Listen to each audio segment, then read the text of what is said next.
Scout's Guide to the Zombie Apocalypse. A film dismissed as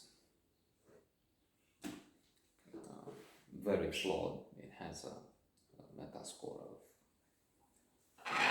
of 34 something, which means those who know have looked at it and said, stop.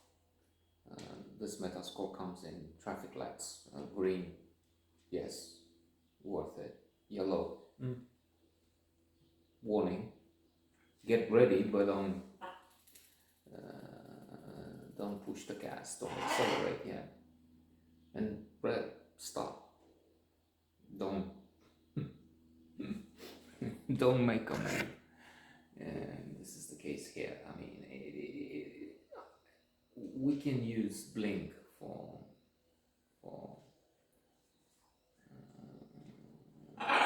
movies. I was thinking books too. Blink as the title of the classic, one of three classics actually that Malcolm Gladwell gave the world. Outliers, The Tipping Point, and Blink, The Power of Thinking Without Thinking. He has more wonderful books, of course. I think these three are considered the better books. What's the name of his latest? Shameful enough, I've read it. Terminal. I remember he has work on the Cuban spy infiltrated and so much more. And it starts with the traffic, how bad it is when they miscommunicate and it escalates. And that woman who killed herself in prison, stopped by the policeman who is very aggressive and racist,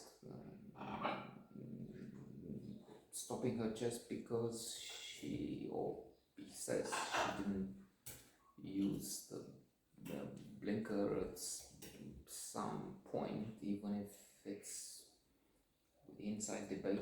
Anyway, I shouldn't go down that road, which has nothing to do with this Scout Guide. But Blink, the theory of thin slicing, making decisions in a very short time.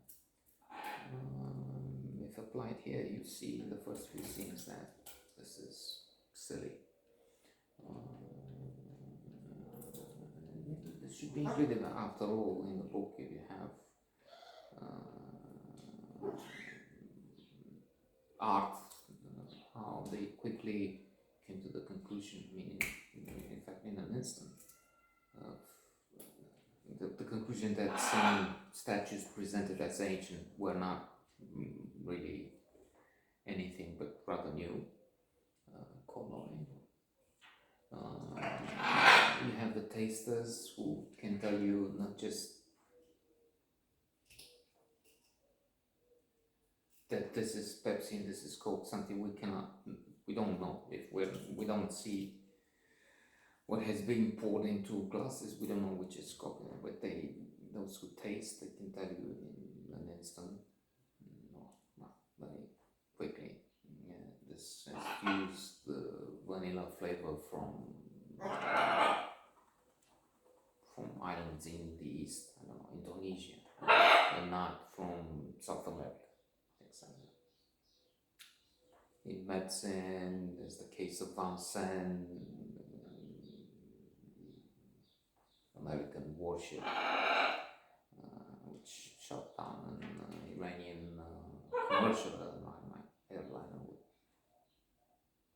over 200 passengers on board, having to take a decision and then there's to end this sidetrack. Case of the CEOs of the top 500 Fortune companies, where I'd say about 33%, was it a third, are extremely tall, 190 centimeters tall, or thereabouts. A third, 33%. Whereas in the population at large, they're only 3%, so they're 10 times more. Yes, they have impressive CVs, but it's the impression they make when they walk into the boardroom that counts, according to this study. That's why they're selected.